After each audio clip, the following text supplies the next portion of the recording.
Welcome to Digital Currents, brought to you by Morgan Creek Digital. I'm Xavier Segura.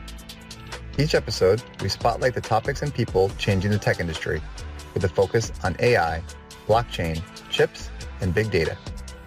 Thanks for listening, and please make sure to subscribe if you like what you hear. And remember, stay current.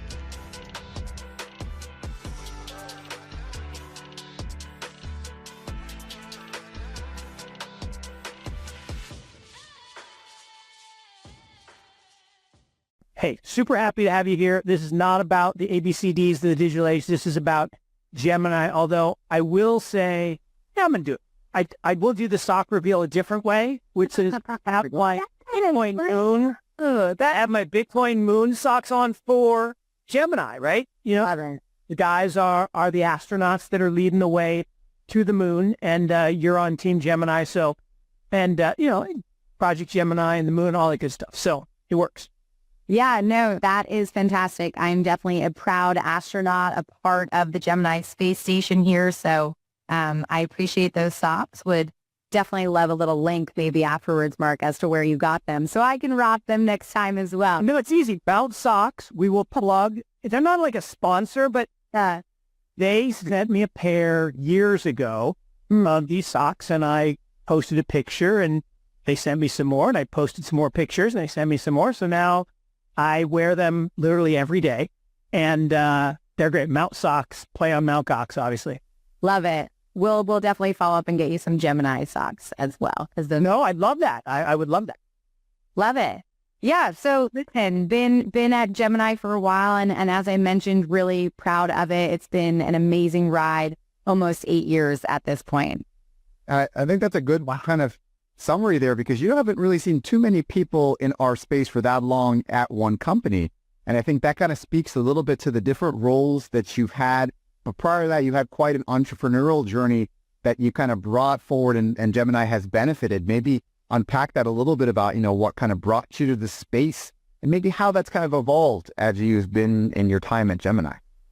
Yeah, definitely happy to. And I think you hit right on it. Was very much entrepreneurial before joining Gemini right out of grad school. I was focused on a few different entrepreneurial endeavors between undergrad and grad school and a little bit thereafter, but had personally become interested in Bitcoin, more specifically, actually, the digital asset infrastructure side of things. And so I saw that there clearly was an impact that could happen in terms of traditional systems and that disruption that I think a lot of entrepreneurials focus on and get very excited over. And so Gemini at the time was a small startup. Again, this was nearly 8 years ago. So I knew at the end of the day, I would definitely be learning more about crypto and joining on the ground floor with some amazing colleagues, Cameron and Tyler, of course, at the helm. Would be an amazing experience. Obviously, it's been much more than that. I am very proud to still be here. It has grown immensely, both from a market standpoint as well as from Gemini and the products and services that we offer. But I've spent majority of my time on the business development side here. Obviously, when we were a 40, 50 person company, that looked very different. It was more all hands on deck. We have grown to have a lot more structure as needed. But I currently lead on our institutional business development team here today. Yeah, awesome. Hey, Pedro, one thing we like to do, I would say, like to go back to go forward. Yeah. So I like to hear the real origin story. Where are you from? There you go. Grow up. What was your thing growing up? What was your thing? Yeah, interesting. I'm from New York. I come from a family that's always worked in traditional finance. Quite frankly, that never interested me. I didn't want to go into Wall Street and into that business, but it was the conversations we had at the dinner table. I was also a collegiate athlete, so I think that really was my thing. Sports across the board. I ended up playing squash in college, so that's the one I chose to focus on. Definitely not the most common and an East Coast thing for sure. But again, kind of similar skill set and thought process in being an entrepreneur as well, an individual sport that you play and counts as a team as well. So a little bit of an interesting leadership skill set and kind of approach from an athletics standpoint. But I would say definitely sports my thing, not always looking to be in finance, not necessarily the numbers person, but always pushed to kind of challenge myself there. So I actually went to engineering grad school. And that's when crypto started popping up and becoming a lot more involved in conversations we were having. And so checked it out, consulted some friends and family members, and thought, why not give it a go? No, super interesting. I mean, one of my mentor, Julian Robertson, said that the number one thing that he looked for was competitiveness. Now, particularly in individual sports. And yes, squash has kind of a team element too, but whether it was cross country or golf or tennis, squash, anything where it's you. You better want to win. And, there's the old adage of, do you want to win or do you hate to lose? And there are different people that take different sides of that. We won't put you on the spot, but I also like the engineering and the problem solving, and that leads to the infrastructure. And not that there were a ton of options in 2017, 18, but what attracted you to Gemini? Yeah, to be quite honest, I didn't look very far into this space, so I'm not sure how many options there were at the time, but it really came down to culture. I enjoyed walking into the office that we had at the time, and my conversations that I had with Cameron and Tyler and the team members that were there at the time, and it was very transparent. We were early, we were taking a unique approach, and hey, do you want to get, your hands dirty, and are you willing to take on as much as possible? And I said, yeah. Yep. And on that approach, maybe I don't want to be presumptuous here because I've already got a couple of footballs to get us going here. Football. It's very nice. Yeah. Well played.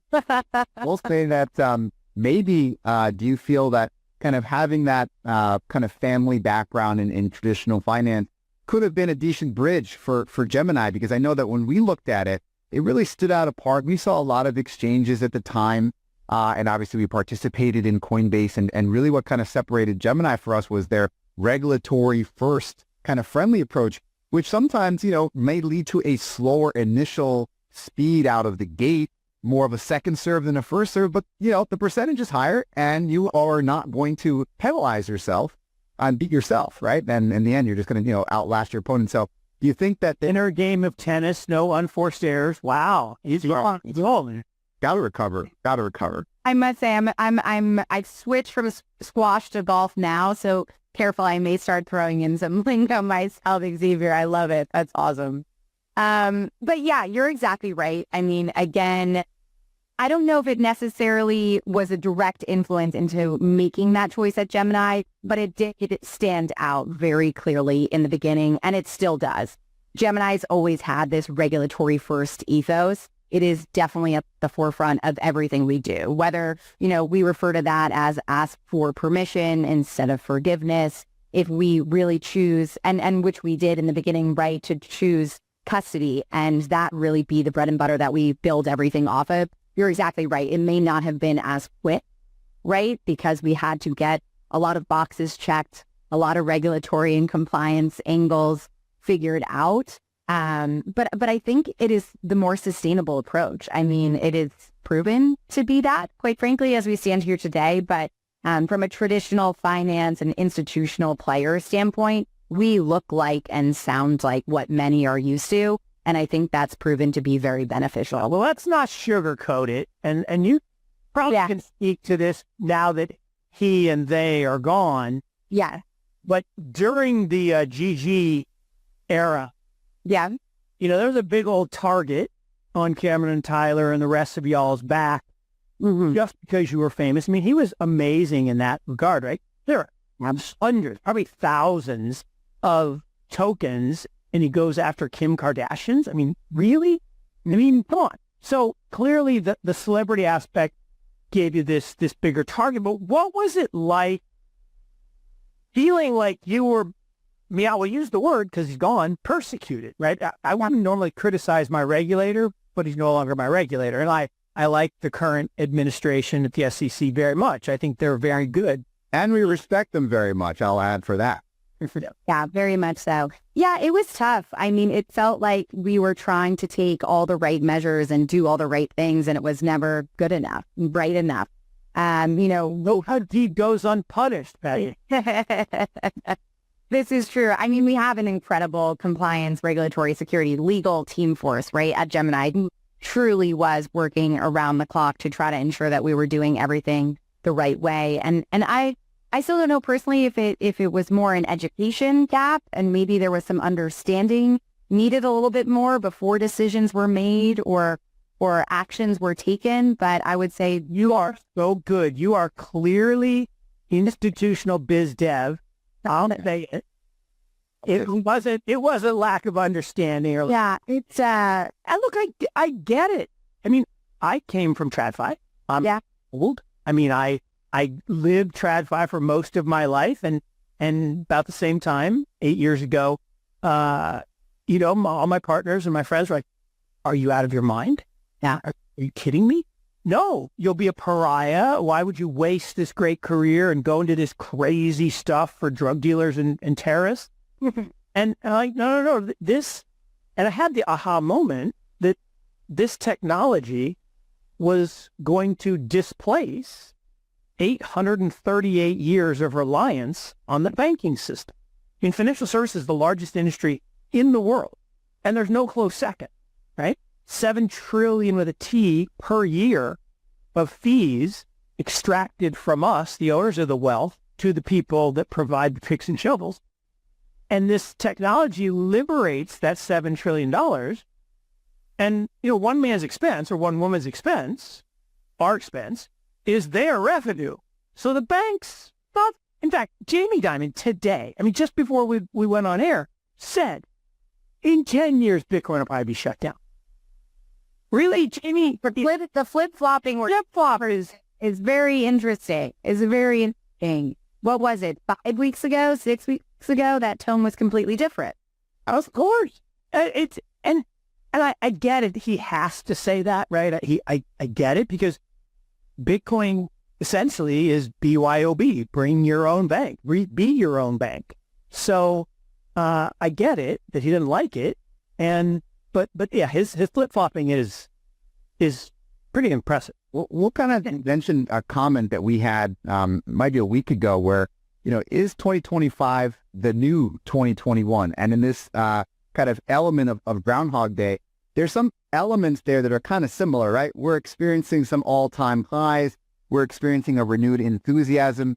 And, we're kind of now at a point where people are having those conversations at the dinner table. Instead of just, oh, which bank do you want to work at? They'll say, oh, which cryptocurrency should I buy this time around? So maybe if you can just kind of speak a little bit to that transformation over maybe the last, in particular, I think things got really exciting around maybe the last 2 years, right? Where you started seeing a nadir, right? And then kind of a quick rise after the happening, and kind of maybe speak about what that's like. And then in particular, two-sided question, if we're talking about the Jamie Dimons of the world, what has that institutional reaction been like now for Gemini in that period? Yeah, definitely. Listen, I try to remember what year what happened because we do have a lot that happens each cycle. But I think generally speaking, where we sit today is a much more mature market, right? So that's to start things off. Across the board, exactly as we're speaking to Mark, clearer regulatory, right? Those signals are really helpful. Improved infrastructure. We're seeing a lot more progress there from the tech side. And frankly, I think that has all bid itself to more confidence in crypto's staying power. Whether Jamie Dimon or similar figures, right, are flip-flopping back and forth, we are seeing a lot more come out that says, okay, we can tune that one out. It's here to stay. Let's see what it's going to look like. I think, whether it's ETFs, again, whether it's strategy, continuing to buy, mainstream headlines. You turn on Bloomberg, CNBC, whatever channel you're watching, it is headlines every single day. This has become mainstream. And so I think it actually goes beyond the institutional investor who maybe before was a little bit more speculative. Now they have become strategic. And I think the retail investor, Xavier, exactly as you're speaking to, is starting to bring it up in common conversation, whether that be at the dinner table or with friends. So there's a few different components. I think the political shift is very, very helpful. I think the market shift is very, very helpful. There's obviously a few items from a macro perspective in the background where we're seeing crypto come in as a hedge, right? There's a lot of global uncertainty going on. Crypto is definitely showing itself to be a great asset and hedge against a lot of these components as well. So there's been a shift in overall sentiment. I think generally very, very positive. Hopefully it will continue in this direction, but I think, that's kind of coupled with the general market maturity as well. Yeah. And to that point about the market and its change, I think you guys were really smart in this approach. I'll say that we've kind of learned to do this as well over time because we've had a really global business, as has Gemini. So in the times where, let's say, in the US, they just don't get it yet, right? You can kind of figure out other markets that are emerging where, they're trying to adopt technology to reduce friction, right? At the end of the day, and everybody can win. Now we're kind of seeing a little bit of this, come back home from college kind of moment. We'll take you into the U.S. and everything will be fine from what you've learned, at your semester at school. And so for this now, I'm seeing this reversed impact where a lot of those lessons abroad now are helping shape kind of U.S. policies that doesn't want to be left behind. You're seeing things like the Genius Act sort of really become accelerated in terms of, what that means for adoption. Obviously, Gemini had its own stablecoin heavily regulated in the GUSD as a way to kind of, create that institutional muscle. I think now that, we're now talking about the U.S. really looking to lead in the regulatory lens. Maybe if you guys can speak about that educational approach that is necessary now, not just from a policy standpoint, but also educating a lot of the markets about it's no longer get off zero. It's how much allocation should I have and how do I think about this from a, strategic standpoint? Yeah, I think that's really fair. I mean, the Genius Act, first and foremost, is very exciting. So happy to have all that continuing in the right direction. And I think, again, building on top of kind of the momentum that we're seeing in the shift, it's actually that same conversation of not should we allocate, but how much. And so guiding through, what are the top assets by volume? What strategy are you looking at? Typically, we're seeing, lower percentages of allocation depending on what the institutional and, customer looks like, whether that's a fund, a family office, an investment advisor, and so on. But I think that decision is not should we do it, but how much. So that conversation has shifted again in the right direction and is very different than it was a couple of years ago. So one thing that I think is interesting, Paget, that you've gotten to work side by side with a couple guys. I talk about this fairly often. It's rare in your career and life to get something really right, like something big and innovative. It just didn't happen that often. And so I think these guys, it's not just once, it's actually, so they're at college and they come up with this idea and this other guy steals it. And then, so we all know the story, we saw the movie, but okay, so you get social media way before everybody else. Okay, that's a big deal. So you get cashed out, you don't get the outcome you want, but you decide, there's this interesting thing, Bitcoin. So you get Bitcoin ahead of everybody else. And then you're like, well, but there needs to be more places to do it because this Mt. Gox thing went under and yeah, so we'll do an exchange. And, so they weren't first, maybe like Coinbase, but they were in the first few. And then, there's these NFT things. We've made an application for that. So let's do Nifty. And so, I mean, time after time after time. And as X said, the U.S. market slowed down. So, hey, let's go to Asia and do the perps market. And I mean, time after time, they're way out ahead of the curve. How? Why? I mean, what's it like being around a culture like that? Yeah. No, you bring up some amazing points. And I probably should have highlighted that as key component to joining Gemini was part of the culture, and it still is. And Cameron and Tyler are very much at the helm and so involved.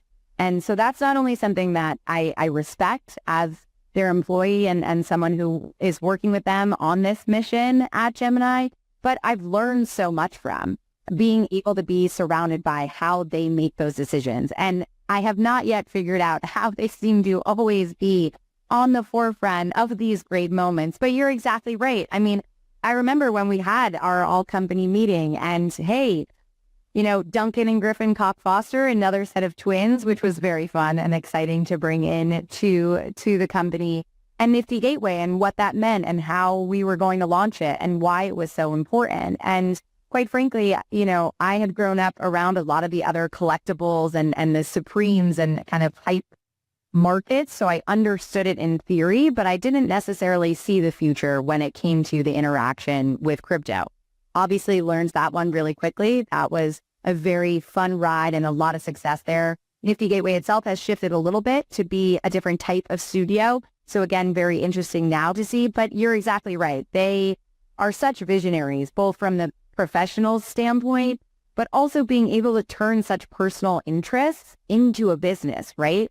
Our bread and butter was custody, exactly as you highlighted, Mark, because Mt. Gox was going on. We had assets. We needed a secure place to put them.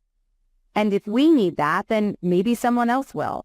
And let's make sure that it's the best it can possibly be. So when we do this the first time, it's going to be here for 100 more years. I mean, that's the timeline that we operate on.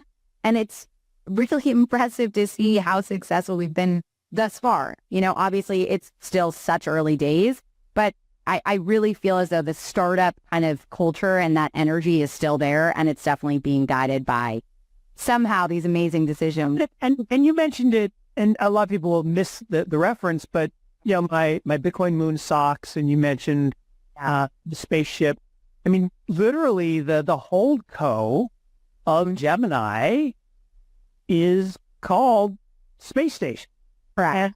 And it's a mindset. It's a mindset about being explorers and being trailblazers. And look, we all know the story. If you're too far out ahead, you get some of the arrows. But they've survived. And we all know the adage that which doesn't kill you makes you stronger. And all your failures, particularly as an athlete, you didn't win every squash match. I mean, I didn't decide like I checked your record, but my guess is you didn't win every one. And you learn so much from every setback and every defeat, and you work harder to get better. And again, these guys did win pretty much every race. Not every race, but most races that were in. Pretty far. Yeah. Yeah, definitely. And we actually talk about that a lot in our all company meetings and utilize kind of sports references quite frequently, particularly when it comes to rowing. Obviously, Cameron and Tyler are Olympic rowers, as many know. But what if you have ever rowed before? And I actually was a coxswain, so I have that experience as well. The momentum when all oars are moving in the same direction at the same time, that boat almost picks up above the water. And I truly have never felt anything like it.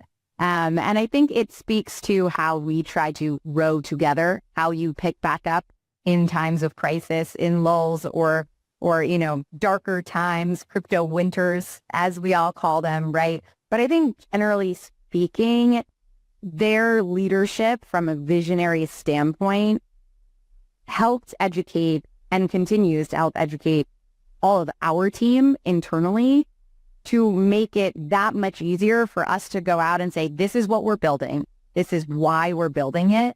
And this is why it matters. Mm-hmm. Yeah. So I guess I'll pick up that analogy about rowing. So the rising tide that lifts all boats.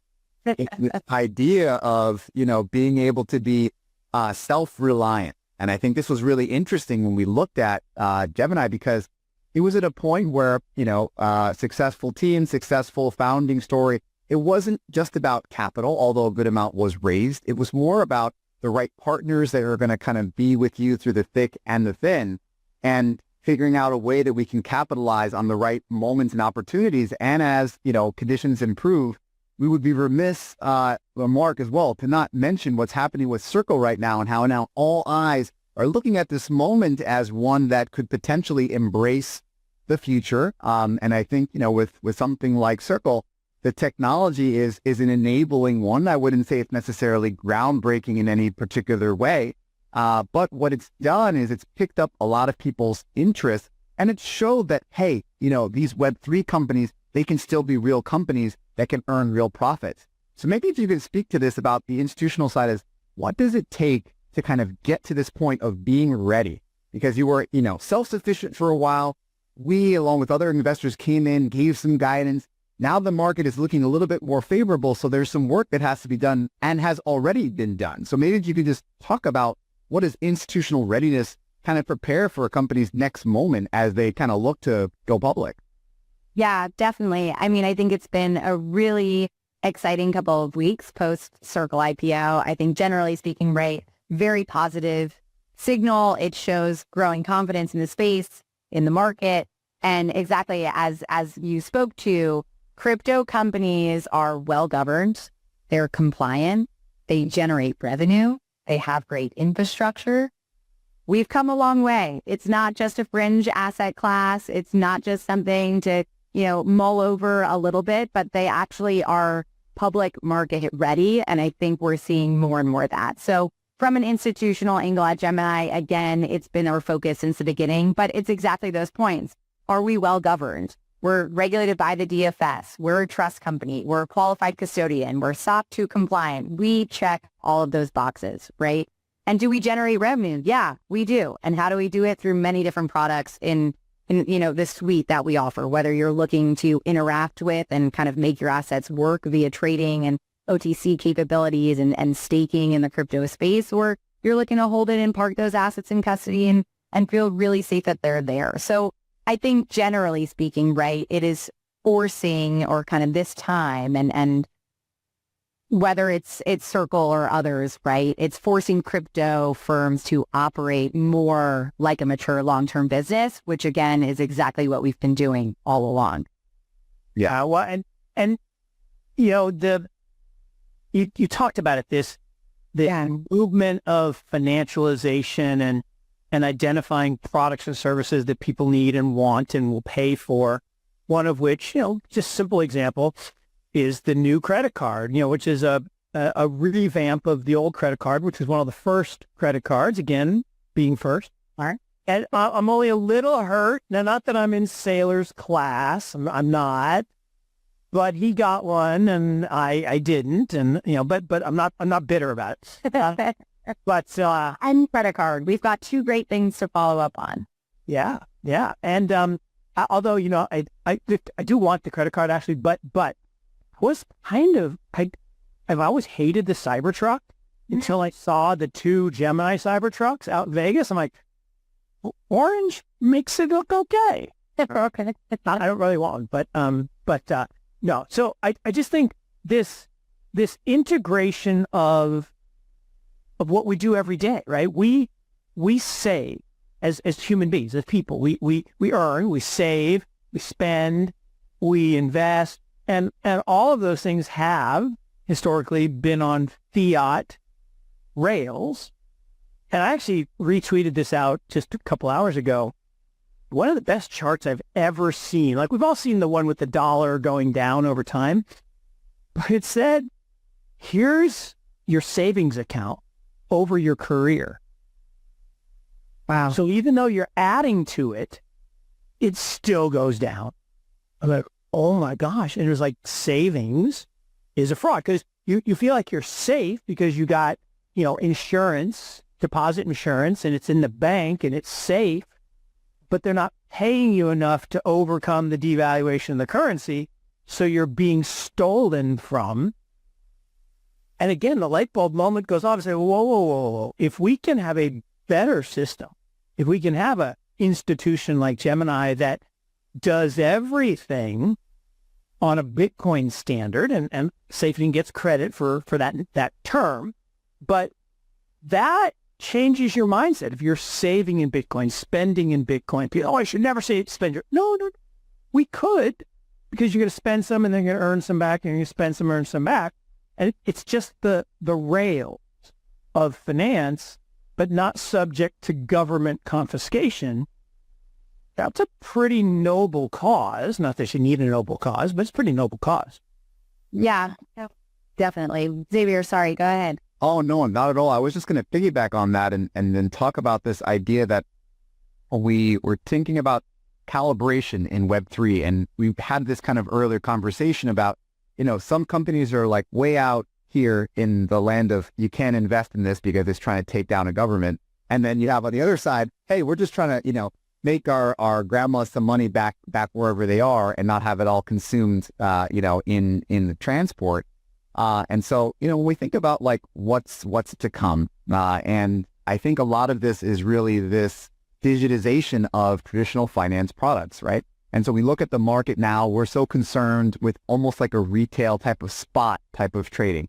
But obviously, Gemini is no stranger to kind of catching growth waves with the OTC style, with derivatives plays. What do you think are kind of going to be some of those next products to look out for, especially as we're kind of gleaning from what's happening in TradFi, where, it's the futures market dwarfs everything else, but you don't really hear that as much when you're talking on Squawk Box or, much less your local news. So at Gemini, how do you guys think about that from a new product standpoint, and what should folks be looking out for? Yeah, definitely. I mean, I think, again, it's kind of twofold. It's the usability of the assets and doing more and doing so strategically, as well as still having the ability to hold on to them, right? So I think, Mark, you kind of highlighted that opportunity to, yes, make an investment if for example, in Bitcoin and park it here, but also have some Bitcoin, some Ethereum, some Solana, some Dogecoin, XRP, whatever it may be, right, of your choosing that you can do more with, whether that's via an algorithmic trading method that you're plugging into and saying, hey, let's have this grow. Let me do some, cost and quarterly rebalancing, whatever it may be in a more simplistic fashion, whether you're working with an OTC desk, you're more sophisticated and going via APIs for larger strategies at scale. Definitely some derivatives and additional products when it comes to the trading side of things. There's a lot still there from regulatory side that needs to be ironed out, quite frankly, until I think that's accessible for everyone and a better experience, quite frankly. But really, Gemini tries to see, what are we looking to offer and how can we offer more to do with that? So the credit cards, again, a way to lean into actions that we're already taking on a daily basis and helping you passively invest, right? We just launched yesterday. You can earn back 10% this summer on golf purchases. So obviously, as a golfer, I can personally... Is that motivate a little bit of your own personal switch, from the squash now to the other sport? No, I'm a few years into golf, so now it's just advising to purchase more from every pro shop. But the accident. What an incredible way for someone who's already taking and making the choice to play golf and meet with friends or clients and say, hey, I can passively invest in this asset class that I may have not touched already, or why not add more to the portfolio that I'm already growing and doing things with. So always on the horizon, I think we're looking at, a retail investor and the user experience there, which a credit card and our mobile app and things like that fall more into, as well as the institutional side and how we can drive to meet some of the more traditional trading ecosystems that we're all accustomed to. And Badger, Mark and I always comment about this, and I think probably it was highlighted by things like the crypto ball, where so kids were the ones that were in the alleyways, hyperpunks, and now we have to find them on the fairways and on the greens. You're just farther along the S-curve, and we're really just, having a tech enablement. I think we're getting closer to the point of the fun part of the show, Mark, where we get to learn a little bit more about our guests. I think we've been having a lot of fun. Now we're going to have even more fun. And we'll transition into the now internet famous Mark Yusko lightning round. Mark, take it away. All right. So, Padgett, this is super easy. Just, I'll ask some questions. You can give quick answers or you can spend a little more time, but they're softballs. No trick questions, no hard questions. I'm not going to ask you about the IPO or anything like that. It's all about you and business and life and good stuff. But what personality characteristic do you think makes a great investor? Gut. Trust your gut. Go with it. Amen. Right. Amen. In fact, you can almost see it. So right there, actually, on the bookshelf, is a book called The Dow Jones Averages, and Dow is TAO. And the first page says, dedicated to those who have the guts to trust their gut. Totally. And one of the things, and again, interesting, not in the sexist way, but one of the things they found was that women are better investors than men. No. There's a study by Tara. Really, it's true. I've read 1,000 accounts, and it's for three reasons. One, they don't overtrade. Okay, so they're not overconfident. They trade with what they know. So a second is they trade what they know. You know, do it as guys do, whatever, shiny or moving, because they follow those movement. And the third is they're conscious about costs. So, but it is interesting that women's intuition is called women's intuition for a reason, and it is that gut instinct. So I think that's great. All right. So on the flip side, since we're partners and that we're investors, what do you think is a characteristic that makes good venture partners? I would say alignment on long-term goals. I think the long-term piece sometimes gets overlooked. And from an investor standpoint, right, you obviously are looking at the numbers, you're looking at the team, you're looking at the immediate, okay, what's next on the roadmap? What can we definitely check off? But when interacting in this space, right, there's so much that you can't predict, and that control piece falls out. So I think hunkering down, making that investment in kind of what you do now, but trusting and having kind of that faith in what you don't. Time arbitrage is, that's from, David Swenson quote and Jack Meyer at Harvard, the two of the greatest. All right. So you mentioned a predilection toward entrepreneurship, and you work with some of the greatest entrepreneurs ever. So what is it that makes a great entrepreneur? What is it these are great questions, by the way, Mark. So thank you very much. What's internet famous? That's very internet famous, rightfully so. We should make a table topics or something that we could take out of this. What? What makes a great entrepreneur? I mean, I think the ability, I want to say this correctly, but I think, and I don't want to keep saying kind of the cliche lines, but it's that ability to fail and fail gracefully and learn from it, right? I mean, I definitely tried a lot of entrepreneurial efforts, whether they were software-based or product-based, or whether I was, painting silly pictures as a kid and trying to sell them to my parents' friends, And I think just understanding failure is actually a really good thing. And looking back, I probably have learned more from not working with the right team or not making the right call for spending of budget and prioritization. So I would say the ability to learn from those failures. And so good. And I think that comes a lot from your competitive background. Failing, it's so frowned upon, right? I mean, one of my favorite stories is, if you have a son or daughter and they come home and they have 4 A's and a D, what do parents do? Oh my gosh, we got to get you a tutor and you got to spend all your time on the D. What should they do? Tell them to drop the D class and focus on the 4 A's, because you have to be good at everything. And, failing is what, to your point, makes you better. And I say this all the time, winners lose way more than losers. Because the losers are so afraid of losing, they never act. A winner doesn't care. I mean, there's this quote, Michael Jordan. He says, I missed 19,746 shots. I don't know if that's the right number, but something like that. I don't even remember taking them. Yeah. Right? Because give me the ball. I'm going to make the next one. Because it's that focus on the next play. All right. So when did you see the crypto light?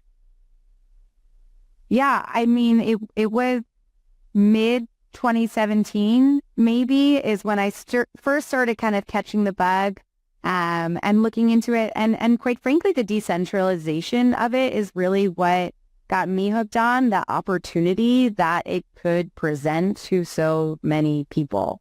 So it really was this kind of almost freedom aspect. Again, I mentioned as we were speaking, I didn't want to work in finance. That wasn't something that necessarily interests me, but I understood the impact and the relevance and obviously the biggest industry in the world. And so kind of seeing crypto come in and the impact that it could have on that system, yes, but more so on all the people who are interacting. So, unfair question, but I'll ask it anyway. Kind of, wasn't on the list, but a secondary question that you just sparked.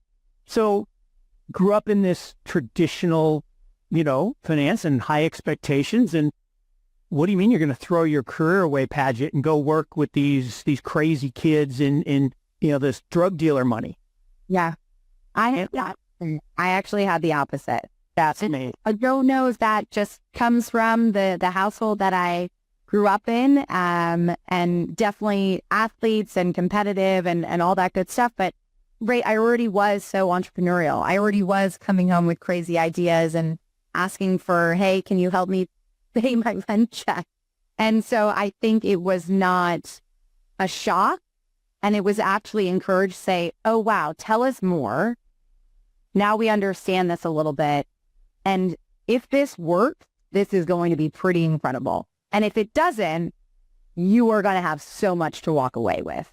So it's exactly that same mindset of, okay, well, this could fail too, right? But you've got two pretty incredible leaders at the top. And you're definitely early on because we hadn't heard about it. So give it a shot. Yeah, it's amazing. I mean, that's one that's very unique parents and great parenting and because you should take your risks when you're younger because you have more time to make it up if it doesn't work. Man, I love so many parts of that, but I'll move on. All right. So what is it about digital financial services, we'll call it, that makes it the best investment opportunity today? Access. Yeah.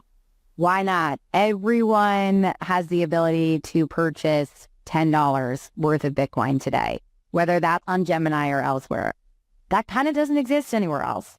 And you can park it there and you can watch it grow and don't look at it when it's down and just have it there later. And exactly, Mark, as you mentioned, that graph of over time is going to change and be impactful. So, I just think the digital nature of it is definitely something that the younger generations seem to understand a little bit faster these days. But everyone's on board to say, okay, wow, I can do this from my phone. I don't need to go and sit in a banker's office and kind of all those crazy.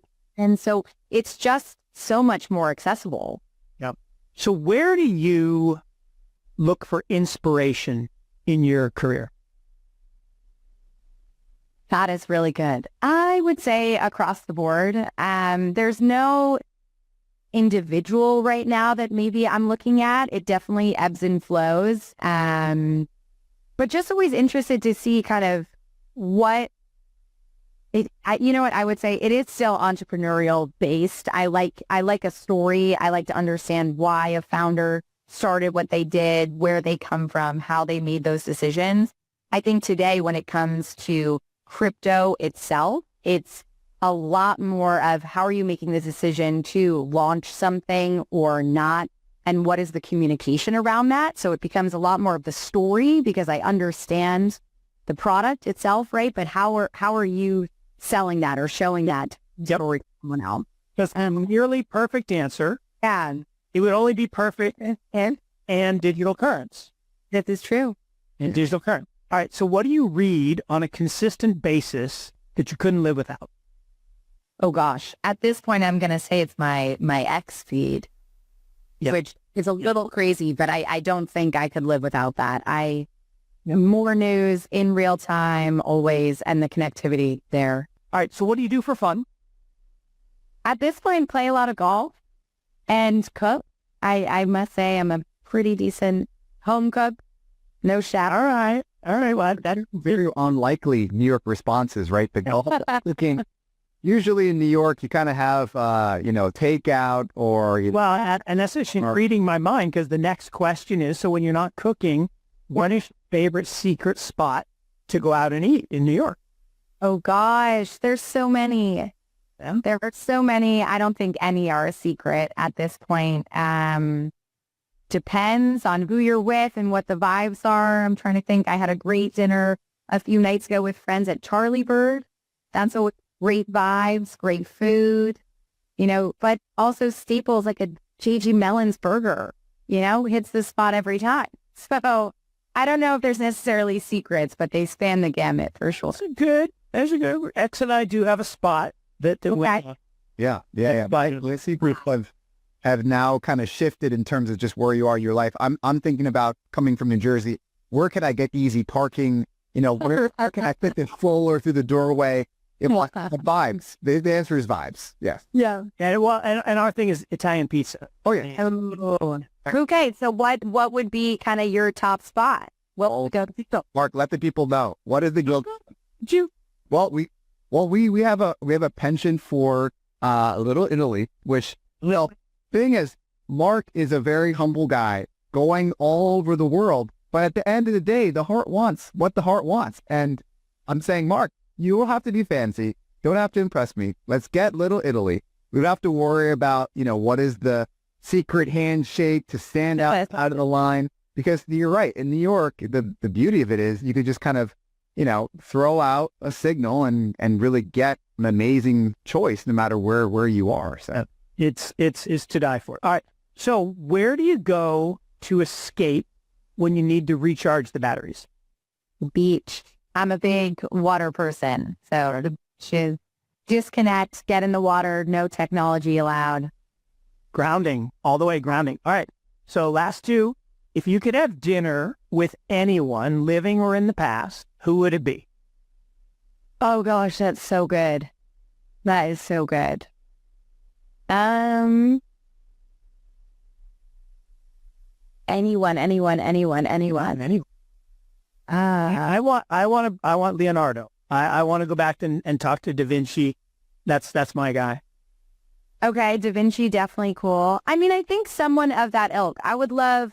I don't know if it's a like the Roosevelt, Churchill, or Oh yeah, some sort of major leader or inventor. I think would be really interesting. Just so ahead of any of the technology that we are so lucky to have today. How did you make those decisions? How did we figure things out globally? Would be really... Take Galileo, right? How to be that guy that challenges everything. All right, last one. What's the most impactful book you've ever read? Oh, gosh. These are... Yeah, I think in the sense, mine is The Alchemist, right? Great legend. And, that one really did actually change my life. I mean, it... me in a way that I'm still following. So, but yeah, there are a lot of great books, but. Yeah, a book that is a little maybe silly and not necessarily exactly what everyone would go for. And I'm completely blanking on the name. So I'm going to Google it. So I don't know. While you Google that, I usually cheat at this and I'll say, I'm so episodic. And then my answer can vary where you are in your life. So potentially a lot of these books are kind of like different impacts when you read them at different stages and find yourself continuing. That's 100% true. I mean, the Dow Jones Averages was hugely impactful to me when I read it the first time as I was just starting my investment journey. It's a great point. X. The other one that I talk about is The Great Boom Ahead. Mm-hmm. The first book by Harry Dent. Now, Harry wrote a lot of books after that weren't very good. But that first one that he wrote in 1991, he predicted that by 2007, when he got the year exactly right, the primary mode of attachment to the World Wide Web would be a handheld cellular phone. Now, 1991, the World Wide Web had just been invented. Mobile phones weren't really a thing, and he's talking about the smartphone. Right. And he talked about S-curves, and S-curves have changed my life and all of our lives because, that's how all technology is adopted. But that was that's a great point. That it's episodic. Yeah. He is episodic. I will say, generally speaking, I mean, it's so funny because when I'm answering these questions, I'm actually learning a lot more about myself in terms of clearly there's a theme here, but definitely enjoy kind of a biography or something of that sort, whether it is of an athlete or an actor or a political figure. I just reread Agassiz Open, really enjoyed that. I read that back in 2009 when it came out, and I remember loving it then as well. I typically read, and this is kind of an obscure one, but I thought I had the name incorrectly, but it is Green Lights, which is bad because I read it about every 6 months, is Matthew McConaughey's book. It's just very conversational, and he speaks through kind of making the decisions that he did at certain times in his life to say, what are those green lights? What are those little moments that so I have a rule. If I hear it once, I remember it. I hear it twice, I write it down. If I hear it 3 times, I do something about it. So my wife, she didn't the first one, she did just an audiobook. Oh, okay. He reads it. So the audio is, no. And she's like, I can't believe how good it is. So then my daughter did it, and now you're talking. So now I have to do it. Yeah, it's really good. It's very conversational. Anyone can pick it up and read it at any time. You kind of don't need to follow necessarily his story, but I like the idea of green lights and those little moments. But what I will say is the book that I have read the most, that I always go back to, that I think is very grounding, is The Four Agreements, which it's just really, really principled. I can't remember if I've gotten it for every graduation throughout my whole life, and I've given it to many for theirs, but I just think in its simplistic way, kind of takes you back to the roots. Oh yeah, Perfect. We love that stuff, and I think Mark and I increasingly find ourselves more in airports than kind of finding ourselves like in an actual boardroom or office setting. And you can't go a country in the world without seeing like the Four Agreements or the Power of Now. And that's because they have an ability to move you, right, and to get you to think. And you're on an airplane, and sometimes the Wi-Fi is crummy. But we'll want to get you out on that note. And thank you so much for joining us. This was long overdue, and the idea of coming full circle with McConaughey is my own story here. I went back. One question we also like to talk about is in movies. So McConaughey now has transcended life. So he is one of my favorite movies, Interstellar, Gemini, Space. It's a no-brainer, popular than The Office. And then now my son is a McConaughey fan because there is this like kids movie where I think it's called Sing, and basically he's one of the main characters there. So I hear Matthew McConaughey day, and then if I'm watching football in the fall, he's always on Texas or something like that. Yeah. No, definitely recommend it, Mark. You'll have to check it out. And all right, I'm in. Out of your map. Maybe the route. I'm in. All right. Well, look, Paget, this is fantastic, and really appreciate your time. We appreciate the partnership and friendship with Gemini, and we wish you guys all the best for the balance of all the big events that are upcoming. And we'll leave it at that. Yeah. And thanks for spending some time with us. Yeah, likewise. Thank you guys so much. Well, remind our listeners, as always, to check out the Gemini app and see if you can get the credit card. Mark, we will try our best. No promises. And remind our listeners, as always, to stay current.